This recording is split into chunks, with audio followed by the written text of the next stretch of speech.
चंदर शर्मीला लड़का था, बेहद शर्मीला। कभी उसने यूनिवर्सिटी के वजीफे के लिए भी कोशिश ना की थी, लेकिन जब बीए में वो सारी यूनिवर्सिटी में सर्वप्रथम आया, तब स्वयं इकोनॉमिक्स विभाग ने उसे यूनिवर्सिटी के आर्थिक प्रकाशनों का वैतनिक संपादक बना दिया था।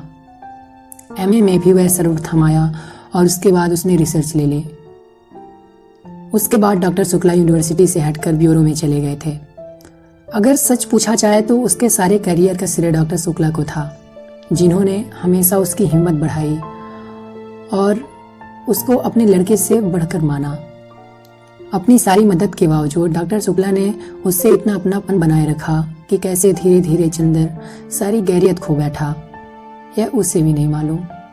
यह बगला, इसके कमरे, इसके लॉन, इसकी किताबें, इसके निवासी, सभी कुछ जैसे उसके अपने थे। सभी का उससे जाने कितने जन्मों का संबंध था। और यह नन्ही, दुबली पतली, चंद किरण सी सुधा आज से बरसों पहले यह 7वीं पास करके अपनी बुआ के पास से यहाँ आई थी। तब से लेकर आज तक कैसे वह भी चंदर की अपनी होती गई थी, उसे चंदर खुद नहीं जानता था। जब वह आई थी तब वह बहुत शर्मीली थी, बहुत भोली थी। 8वीं में पढ़ने के बावजूद वह खाना खाते वक्त रोती थी, मचलती थी तो अपनी किताबें फाड़ डालती थी। और जब तक डॉक्टर साहब उसे गोद में बिठाकर नहीं मनाते थे, वह स्कूल नहीं जाती थी। 3 बरस की अवस्था में उसकी माँ चल बसी थी और 10 साल तक वह अपनी बुआ के पास एक गांव में रहती थी। अब 13 वर्ष की होने पर गांव वाले ने उसकी शादी पर जोर देना और शादी न होने पर गांव की औरतों ने हाथ नचाना और मुंह मटकाना शुरू किया, तो डॉक्टर शुक्ला ने उसे इलाहाबाद बुलाकर 8वीं में भर्ती करा दिया। जब वह आई थी तो आधी जंगली थी। तरकारी में घी कम होने पर वह महाराजिन का चौका जूठा कर देती थी और रात में फूल तोड़कर ना लाने पर अक्सर उसने माली को दांत भी काट खाया था।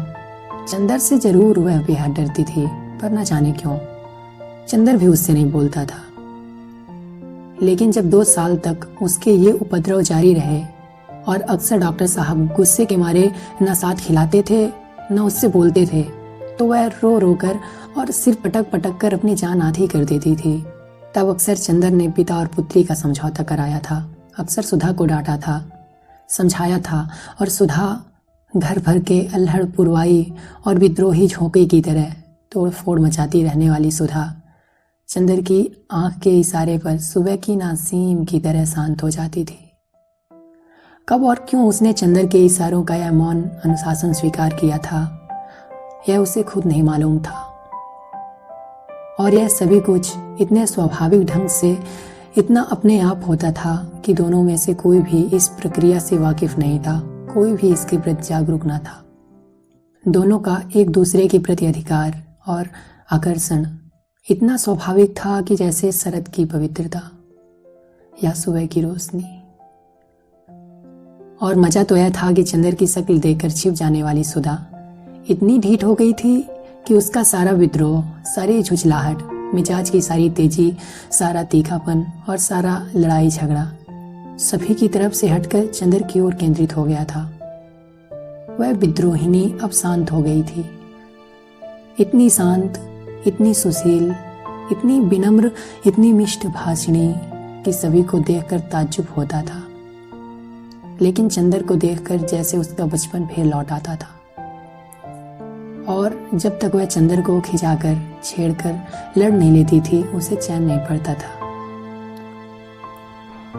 अक्सर दोनों में अनबोला रहता था, लेकिन जब 2-3 दिन तक दोनों मुंह फुलाए रहते थे और डॉक्टर साहब के लौटने पर सुधा उत्साह से उनके ब्यूरो का हाल नहीं पूछती थी और खाते वक्त दुलार नहीं दिखाती थी, तो डॉक्टर साहब फौरन पूछते थे, क्या चंदर से लड़ाई हो गई क्या? फिर वह मुंह फुलाकर शिकायतें करती थी, और शिकायतें भी क्या क्या होती थी। चंदर ने उसकी हेड मिस्ट्रेस का नाम एलिफेंटा रखा है, या चंदर ने उसको डिबेट के भाषण के पॉइंट नहीं बताए, या चंदर कहता है कि सुधा की सखियां कोयला बेचती हैं। और जब डॉक्टर साहब कहते हैं कि वह चंदर को डांट देंगे, तो वह खुशी से फूल उठती है और चंदर के आने पर आंखें नचाती हुई चिढ़ाती है, कहो कहो कैसे डांट पड़ी।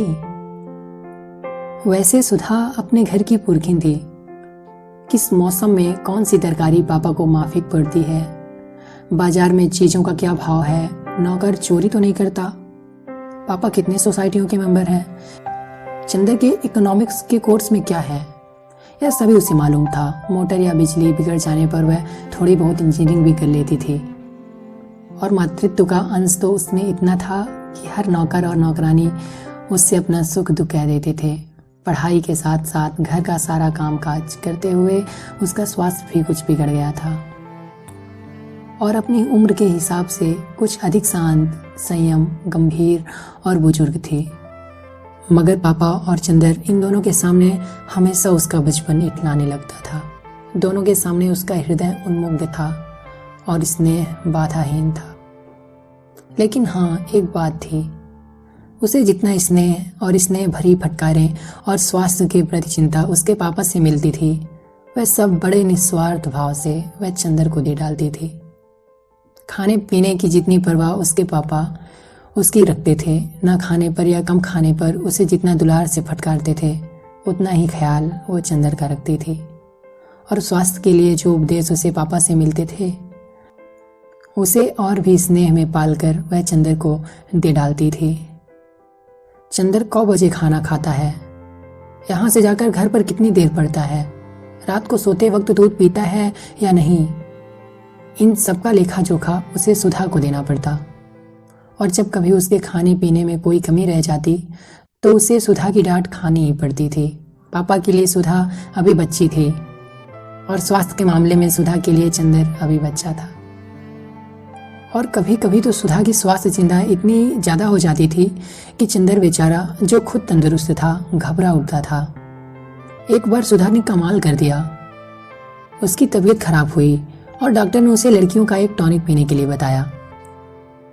इम्तिहान में जब चंदर कुछ दुबला सा हो गया था तो सुधा अपनी बची हुई दवा दे आई और लगी चंदर से जिद करने, पियो इसे। जब चंदर ने किसी अखबार में उसका विज्ञापन दिखाकर बताया कि लड़कियों के लिए है, तब कहीं जाकर उसकी जान बची। इसीलिए जब आज सुधा ने चाय के लिए कहा तो उसकी रूह कांप गई, क्योंकि जब कभी सुधा चाय बनाती थी तो प्याले के मुंह तक दूध भरकर उसमें 2-3 चम्मच चाय का पानी डाल देती थी और अगर उससे ज़्यादा स्ट्रांग चाय की मांग की तो उसे खालिश दूध पीना पड़ता था और चाय के साथ फल और मेवा और खुदा जाने क्या क्या। और उसके बाद सुधा का इसरार, न खाने पर सुधा का गुस्सा और उसके बाद की लंबी चौड़ी मनुहार, इस सब से चंदर बहुत घबराता था। लेकिन जब सुधा उसे स्टडी रूम में बिठाकर जल्दी से चाय बना लाई तो उसे मजबूर होना पड़ा और बैठे बैठे निहायत बेबसी से उसने देखा कि सुधा ने प्याले में दूध डाला और उसके बाद थोड़ी सी चाय डाल दी। उसके बाद अपने प्याले में चाय डालकर और 2 चम्मच दूध डालकर आप ठाठ से पीने लगे और बेतकल्लुफी से दूधिया चाय का प्याला चंदर के सामने खिसका कर बोली, पीजिए पीजिए इसे, नाश्ता आ रहा है। चंदर ने प्याले को अपने सामने रखा और उसे चारों तरफ से घुमा कर देखता रहा कि किस तरफ से उसे चाय का अंश मिल सकता है। जब सभी ओर से प्याले में क्षीर सागर नजर आया तो उसने हार कर प्याला रख दिया। क्यों पीते क्यों नहीं? सुधा ने अपना प्याला रख दिया। पिए क्या, कहीं चाय भी हो? तो और क्या, खाली चाय पीजिएगा? दिमागी काम करने वालों को ऐसी चाय पीनी चाहिए। तो अब मुझे सोचना पड़ेगा कि मैं चाय छोड़ूं या रिसर्च। ना ऐसी चाय मुझे पसंद, ना ऐसा दिमागी काम। लो, आपको विश्वास नहीं होता? मेरी क्लासमेट गेसु काजमी सबसे तेज लड़की है। उसकी अम्मी उसे दूध में चाय उबाल कर देती हैं। क्या नाम है तुम्हारी सखी का? गेसु। बड़ा अच्छा नाम है। और क्या, मेरी सबसे घनिष्ठ मित्र है और उतनी ही अच्छी है जितना अच्छा नाम। जरूर जरूर, मुंह बिचकाते हुए चंदर ने कहा। और उतनी ही काली होगी जितने काले गेसु। धत, शर्म नहीं आती किसी लड़की के लिए ऐसा कहते हुए? और हमारे दोस्तों की बुराई करती हो तब क्या, ये तो सब हैं ही बुरे। अच्छा तो नाश्ता, पहले फल खाओ। और वह प्लेट में छील छील कर संतरा रखने लगी। इतने में ज्यों ही वह झुककर एक गिरे हुए संतरे को नीचे से उठाने लगी कि चंदर ने झट से उसका प्याला अपने सामने रख दिया और अपना प्याला उसके सामने और शांत चित्त से पीने लगा। संतरे की फाकें उसकी ओर बढ़ाते हुए ज्यों ही उसने एक घूंट चाय ली तो वह चौंक कर बोली, अरे ये क्या हुआ? कुछ नहीं, हमने उसमें दूध डाल दिया। तुम्हें दिमागी काम बहुत रहता है ना? चंदर ने ठाठ से चाय घुमाते हुए कहा। सुधा कूद गई। चाय खत्म करके चंदर ने घड़ी देखी। अच्छा लाओ, क्या टाइप कराना है? अब बहुत देर हो रही है। बस यहाँ तो 1 मिनट बैठना बुरा लगता है आपको। हम कहते हैं कि नाश्ते और खाने के वक्त आदमी को जल्दी नहीं करना चाहिए। बैठिए ना। अरे तो तुम्हें कॉलेज की तैयारी नहीं करनी है? करनी क्यों नहीं है? आज तो गेसू को मोटर पर लेते हुए तब जाना है। तुम्हारी गेसू और कभी मोटर पर चढ़ी है? जी वो साबिर हुसैन काजमी की लड़की है। उसके यहाँ 2 मोटरें हैं और रोज तो उसके यहाँ दावतें होती रहती हैं। अच्छा, हमारी तो दावत कभी नहीं की। आहा, गेसू के यहाँ दावत खाएंगे इसी मुंह से। जनाब, उसकी शादी भी तय हो गई है, अगले जाड़ों तक शायद हो भी जाए। छी, बड़ी खराब लड़की हो। कहाँ रहता है ध्यान तुम्हारा? सुधा ने मजाक में पराजित कर बहुत विजय भरी मुस्कान से उसकी ओर देखा। चंदर ने छेप कर निगाह नीचे कर ली तो सुधा पास आकर चंदर का कंधा पकड़कर बोली, अरे उदास हो गए? नहीं भैया, तुम्हारा भी ब्याह तय कराएंगे, घबराते क्यों हो? और एक मोटी सी इकोनॉमिक्स की किताब उठाकर बोली, लो इस मुटकी से ब्याह करोगे? लो बातचीत कर लो, तब तक मैं एक निबंध ले आऊं टाइप कराने वाला।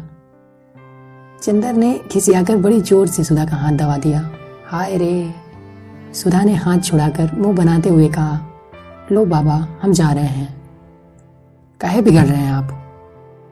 और वह चली गई।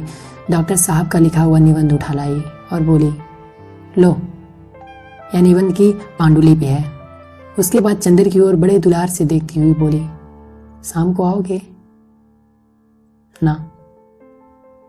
अच्छा, हम परेशान नहीं करेंगे, तुम चुपचाप पढ़ना। जब रात को पापा आ जाएं तो उन्हें निबंध की प्रतिलिपि देकर चले जाना। नहीं, आज शाम को मेरी दावत है ठाकुर साहब के यहाँ, तो उसके बाद आ जाना। और देखो अब फरवरी आ रही है, मास्टर ढूंढ दो हमें, हम कल सुबह आएंगे। अच्छा, तो सुबह जल्दी आना और देखो मास्टर लाना मत भूलना। ड्राइवर तुम्हें मुखर्जी रोड पहुंचा देगा। वह कार में बैठ गया और कार स्टार्ट हो गई कि फिर सुधा ने पुकारा। वह फिर उतरा। सुधा बोली, लो यह लिफाफा तो भूल ही गए, पापा ने लिख दिया है, उसे दे देना। अच्छा कहकर फिर चंदर चला कि फिर सुधा ने पुकारा, सुनो एक बार में क्यों नहीं कह देती सब? चंदर ने झल्लाकर कहा, अरे बड़ी गंभीर बात है, देखो वहां जाकर कुछ ऐसी वैसी बात मत करना लड़की से, वरना उसके यहाँ 2 बड़े बड़े बुलडॉग हैं। कहकर उसने गाल फुलाकर आंख फैलाकर ऐसी बुलडॉग की भंगिमा बनाई कि चंदर हंस पड़ा। सुधा भी हंस पड़ी। ऐसी थी सुधा और ऐसा था चंदर।